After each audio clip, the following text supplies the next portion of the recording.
batter, first I am going to soak 3 ingredients, starting with the finger millets, that is ragi. This is a 100 ml cup.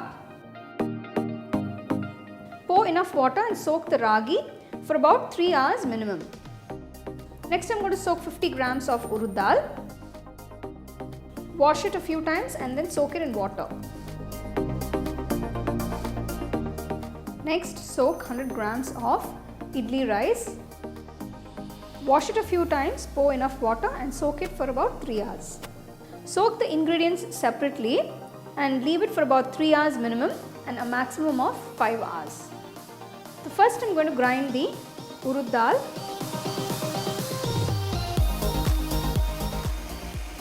Add a little water and grind it to a nice smooth batter.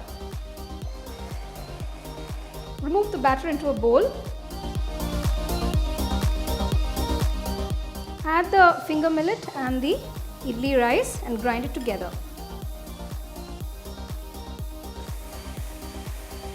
Just going to add very little water.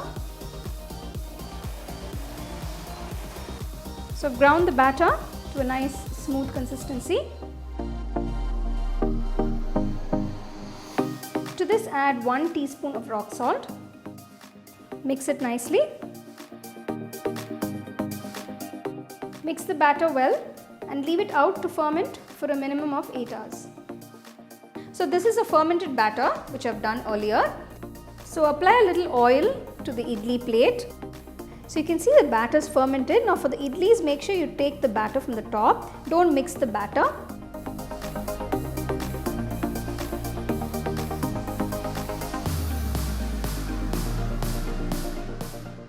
You can use an idli steamer if you have one, and if you don't, you can use a pressure cooker, but make sure you don't place the weight. So we're going to steam the idlis now. Keep it for about 5 to 7 minutes.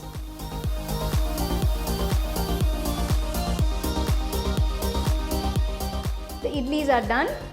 Remove it from the idli plate and serve it hot with some nice chutney and sambar. The idlis are cooked beautifully. Next, I'm going to make dosas with the remaining batter. Heat the tawa, take a little bit of the batter, pour it, gently spread the batter.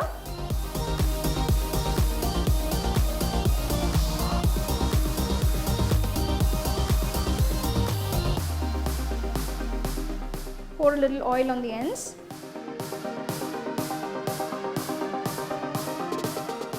Once it's cooked on one side, just flip it over and cook it on the other side.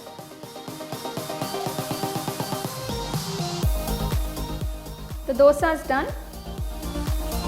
So as you can see, we've used finger millets and made this nice ragi idlis, which you can enjoy with some nice chutney and sambar.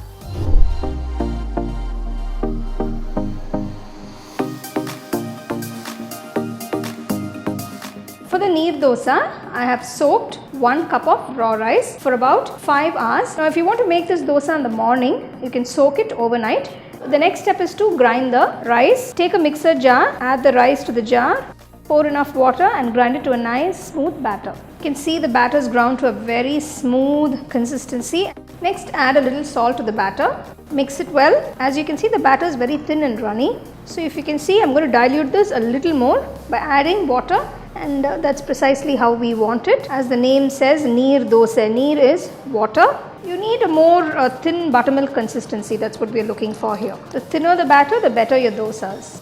So make sure the tawa is nice and hot, which is going to grease the tawa.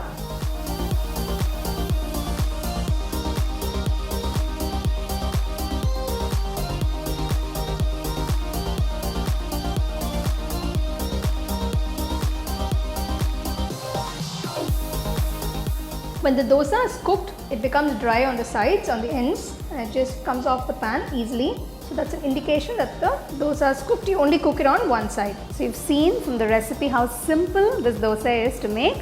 So do try, and you can enjoy it with some nice chutney and sambar.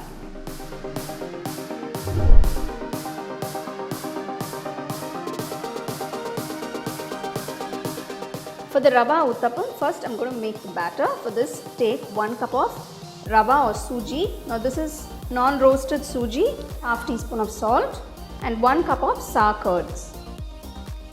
Now mix everything slowly. You can see the suji, that is the rava, has absorbed all the curds. Next I'm going to add some water. Just a little, maybe about 2 tablespoons. Make sure it's all well combined.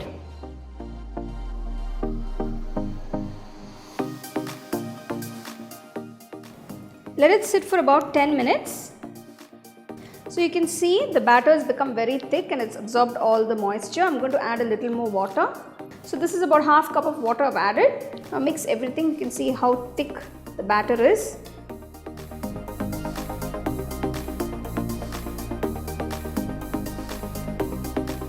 So now the batter is ready.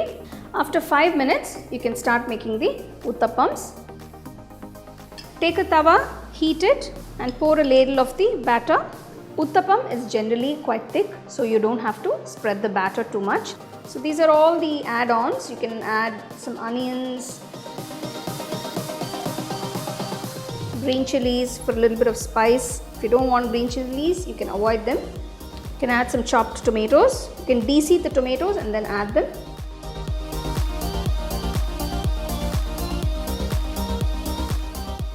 Add some finely grated carrot.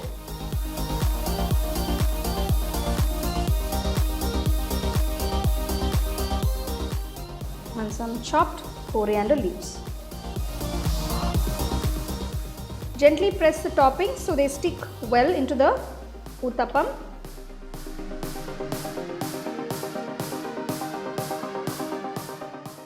Drizzle a little oil. Keep the flame on medium throughout.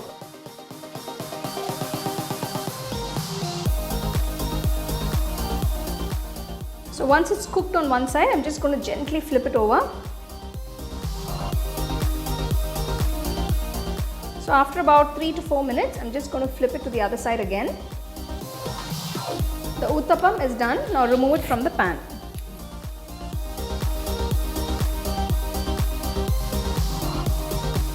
You can get a copy of our first edition of the home cooking book on 21 Frame.